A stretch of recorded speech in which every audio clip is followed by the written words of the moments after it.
Students, welcome to Biology World. I'm Priyanka Shoran.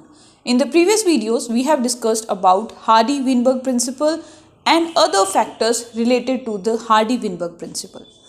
Today, we'll discuss a new topic that is natural selection, जो कि आपने Darwin की theory में भी पढ़ा था, that is theory of natural selection. जो हार्डी-विनबर्ग प्रिंसिपल है उसके फैक्टर्स में भी पढ़ा था, यही same point, that is natural selection. तो ये होता क्या है क्या चीज़, तो उसको आज हम स्टडी करेंगे. अगर हम बात कहते हैं नेचुरल सिलेक्शन की, तो ये इवोल्यूशन का अल्टीमेट सोर्स है. मतलब ओरिजिन हुआ है, इवोल्यूशन हुआ है, नई स्पीसीज अगर पैदा हुई है तो उसका कहीं ना कहीं जो एक मेन रीज़न रहा है वो है नेचुरल सिलेक्शन. नाम ही इंडिकेट करता है कि जो नेचर के अकॉर्डिंग या फिर नेचर ने जिसको अपने अकॉर्डिंग सेलेक्ट किया है, या ऐसे ऑर्गेनिजम्स जिन्होंने नेचर के अकॉर्डिंग अपने आप को ढाल लिया, वो क्या है, नेचुरल सिलेक्शन है. और जिन्होंने अपने आप को नेचर के अकॉर्डिंग ढाल लिया, या जैसे नेचर था वैसे ही वो ऑर्गेनिजम्स हो गए, फिट हो गए, या कैरेक्टर्स उन्होंने अडॉप्ट कर लिया, वो स्पीसीज सर्वाइव कर गई. और जो अडॉप्ट नहीं कर पाए, जो चेंज नहीं कर पाए, वो एक्सटिंक्ट हो गए. इसका सबसे बेस्ट एग्जाम्पल आता है, दैट इज इंडस्ट्रियल मेलानिज्म. ये एक फिनोमिना है. क्या है ये? एक फिनोमिना है, दैट इज इंडस्ट्रियल मेलानिज्म. और इस फिनोमिना को इंग्लैंड में यह पाया गया था, ये फिनोमिना देखा गया था, ऑब्जर्व किया गया था. और किसने ऑब्जर्व किया? बेर्नार्ड कैटलवेल. किसने? बेर्नार्ड कैटलवेल ने इंग्लैंड में अराउंड 1850 से 1920 तक एक फिनोमिना ऑब्जर्व किया, and that phenomena is known as industrial melanism. किसमें देखा गया था? बिस्टिल बेल्यूटेरिया में. किसमें? बिस्टिल बेल्यूटेरिया, या फिर अगर इसको हम कहें सिंपल मोथ, जो कि ग्रे या फिर वाइट कलर की मोथ है, एंड डार्क कलर की, ब्राउन कलर की मोथ है. तो अगर बात करेंगे 1850 की, तो 1850 वहाँ ये जो पीरियड है, it is also known as pre industrialisation period. मतलब इस समय इंडस्ट्रीज नहीं आई थी. इंडस्ट्रीज नहीं आई थी तो जो इन्वायरमेंट था वो बिल्कुल साफ था, पोल्यूशन नहीं था. पोल्यूशन नहीं था तो ये जो मोथ हैं ये वाइट कलर की थी. क्यों? क्योंकि जो पेड़ है, मोथ कहाँ पाई जाएगी? ट्रीज पे पाई जाएगी. और जो ट्रीज का कलर वो भी लाइट था तो वाइट कलर की मोथ पाई गई. नाउ अराउंड 1920 इंडस्ट्रीज सेट हो गई, इंडस्ट्रियलाइजेशन स्टार्ट हो गया. इंडस्ट्रीज सेटअप के कारण पोल्यूशन हुआ तो इन्वायरमेंट में जो पोल्यूशन के कारण असर पड़ा, और जो प्लांट्स हैं, स्टेम्स हैं, उनकी जो प्लांट की स्टेम डार्क हो गई. डार्क होने के कारण अब देखो, एक स्टेम थी, इसके ऊपर वाइट कलर की मोथ है. अब वाइट कलर की मोथ, डार्क उसका बैकग्राउंड है, तो जो प्रीडेटर्स हैं वो उसको आसानी से पहचान लेंगे. और जब प्री इंडस्ट्रियलाइजेशन थी उस टाइम पे वाइट कलर की मोथ और जो बैकग्राउंड भी कैसा है, लाइट है, तो प्रीडेटर्स उनको नहीं पहचान पाएंगे. लेकिन अगर इसी टाइम प्री इंडस्ट्रियलाइजेशन के टाइम पे अगर मैं बात करूँ ब्राउन मोथ की, वो आसानी से दिख जाएंगी. क्यों दिख जाएंगी? कॉन्ट्रास्ट के कारण. उनका कलर डार्क है और उनके बैकग्राउंड का कलर लाइट है. तो प्रीडेटर्स किस पे अटैक करेंगे? ब्राउन मोथ पे. इसीलिए प्री इंडस्ट्रियलाइजेशन के टाइम पर जो ब्राउन मोथ थी उनका नंबर था कम और वाइट मोथ का नंबर था ज़्यादा. फिर इंडस्ट्रीज सेटअप हुई तो अराउंड 1920 जो वाइट मोथ, अब वो आसानी से नज़र आ रही है, दिखाई दे रही है डार्क बैकग्राउंड में, डार्क बैकग्राउंड वाइट कलर की खुद. तो अब प्रीडेटर्स की नज़र पड़ी इन पे, उनको खा लिया और वाइट मोथ खत्म हो गई.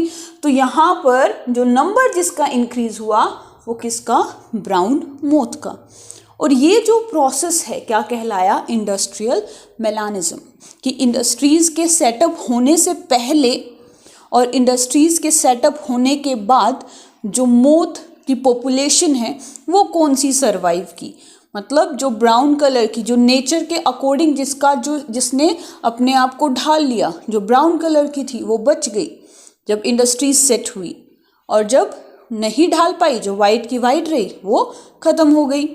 वैसे ही लाइकेंस की बात करें, पोल्यूशन इंडिकेटर्स हैं कि जहाँ पर पोल्यूशन होगा वहाँ लाइकेंस ग्रो नहीं करेंगे, और जहाँ पर पोल्यूशन नहीं होगा वहाँ लाइकेंस ग्रो कर जाएंगे।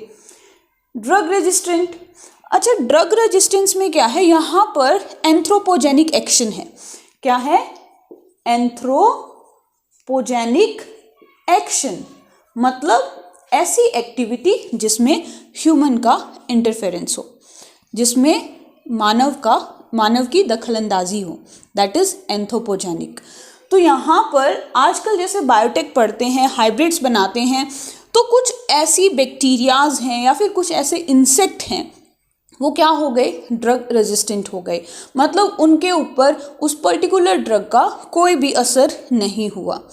असर नहीं हुआ तो वो बच जाएंगे, जो अगर उसको नहीं सह पाएंगे, वो जो इंसेक्ट है या बैक्टीरिया है वो मर जाएंगे। तो ये भी क्या है? एक तरह का natural selection. Next is sickle cell anaemia and malaria. Sickle cell anaemia जो एक ऐसी डिजीज़ है, पॉइंट म्यूटेशन के कारण होती है। तो यहाँ पर जो आरबीसी है, ये हम पढ़ चुके हैं, जो आरबीसी है वो कैसी हो जाती है? सिकल शेप हो जाती है, और जो पर्सन जिसके अंदर सिकल सेल अनीमिया हुई है वो कुछ समय के बाद उसकी डेथ हो जाती है, जस्ट बिकॉज ऑफ अनीमिया, खून की कमी के कारण। अब ऐसे पर्सन जिनको सिकल सेल अनीमिया है, वो अगर इस एरिया में रहेंगे जहाँ पर मलेरिया बहुत होती है, मतलब जो फीमेल एनाफिलस मॉस्किटो है वो बहुत ज़्यादा है, तो वो क्या कर जाएंगे?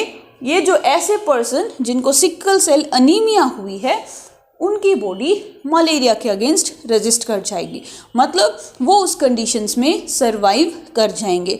तो ये भी क्या है? एक तरह का नेचुरल सिलेक्शन है। तो ये क्या है? ये कुछ ऐसे एग्जाम्पल हैं जो नेचुरल सिलेक्शन को बहुत अच्छे से शो करते हैं और इवोल्यूशन में एक इम्पॉर्टेंट रोल प्ले करते हैं। इसी के बाद एक एक्सपेरिमेंट आता है, Lederberg replica plate experiment. Lederberg ने क्या किया? एक प्लेट ली, उसके अंदर कल्चर मीडियम तैयार किया, और वो कल्चर मीडियम किसका था? अगार का था, और उस कल्चर मीडियम पे बैक्टीरियाज ग्रो करवाई। बैक्टीरियाज ग्रो हुई, ये प्लेट कहलाई मास्टर प्लेट। क्या कहलाई? Master plate. अब लीडरबर्ग ने क्या किया? एक वुडन ब्लॉक पे कोई जो वेलवेट का कपड़ा बिछाया, उसके ऊपर अगार का एक आर्टिफिशियल मीडियम, अगेन सेम ऐसा ही एक अगार का कल्चर मीडियम प्रिपेयर किया, लेकिन उसके अंदर पेनिसिलिन एंटीबायोटिक जो है वो ऐड कर दिया। अब उस अगार को इस पे रेप्लिकेट किया गया ताकि ये जो बैक्टीरियाज हैं वो उस वेलवेट वाले अगार पे आ जाएं, उस कल्चर मीडियम पे आ जाएं। तो अब जैसे ही इसकी रेप्लिका बनाई गई, तो वो बैक्टीरिया जिनके अंदर म्यूटेशन के कारण पेनिसिलिन रेजिस्टेंट जीन, कौन सी? Penicillin, that is antibiotic resistant gene produce हो गई, वो तो सरवाइव कर गई, जैसे ये कुछ सरवाइव कर गई, लेकिन जिनके अंदर पेनिसिलिन रेजिस्टेंट जीन नहीं थी वो सरवाइव नहीं कर पाई।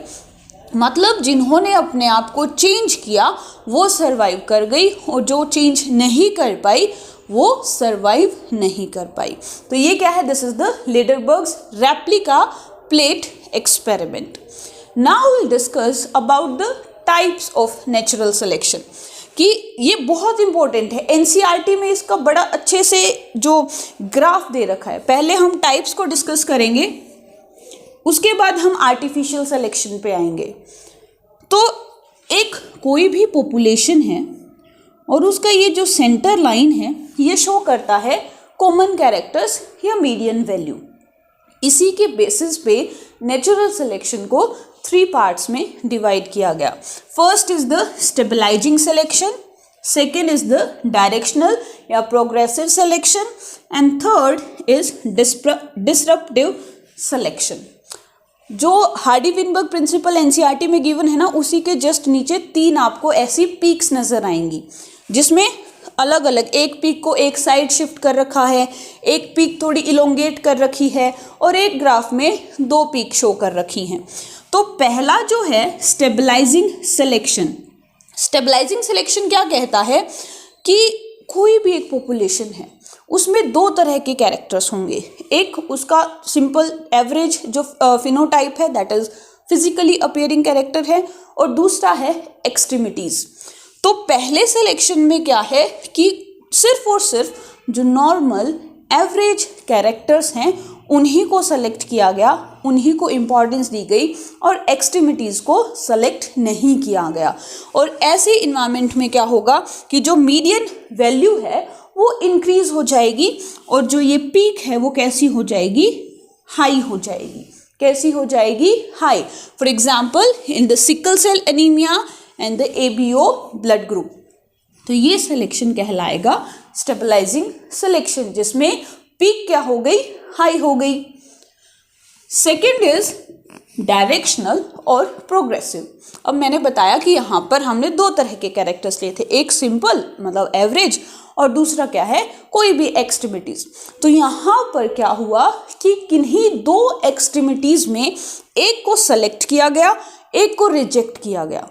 एक को सेलेक्ट किया गया, दूसरे को रिजेक्ट किया गया। तो ये जो पीक है ये क्या होगी, एक साइड मूव कर जाएगी। क्या कर जाएगी, ये एक साइड एक डायरेक्शन में शिफ्ट हो जाएगी। और इस तरह की सिलेक्शन कहाँ नजर आएगी, इंडस्ट्रियल मेलानिज्म में, जो फिनोमेना हमने अभी पढ़ा है। And third is the disruptive. Disruptive में इन्वायरमेंट के अंदर किसी भी टाइप का कोई भी चेंज नहीं हुआ और दोनों ही एक्सट्रीमिटीज को अडॉप्ट कर लिया गया, अपना लिया गया। तो यहाँ पर आपको दो पीक नजर आएंगी। क्या नजर आएंगी, आपको दो पीक नजर आएंगी, that is disruptive stabilisation. For example shell pattern of limpets. जो लिम्पेट्स हैं उनमें आपको व्हाइट कलर से डार्क 10, बिल्कुल डार्क 10 आपको उनका शेल पैटर्न नजर आएगा जो एक दूसरे को प्रेडेटर से प्रोटेक्ट करवाएंगी। So this is an example of disruptive stabilisation और सिलेक्शन। और यहाँ पर जो पीक है वो दो तरह की नजर आएंगी। So this was about natural selection. Now natural selection की तरह ही अब यहाँ पर नेचर का रोल हटा देते हैं और ह्यूमंस का रोल ऐड कर देते हैं। मतलब इधर तो नेचर के अकॉर्डिंग सेलेक्ट हुआ, अब ह्यूमंस के अकॉर्डिंग अगर किसी भी स्पीसीज ने अपने आप को चेंज किया वो कहलाता है आर्टिफिशियल सिलेक्शन।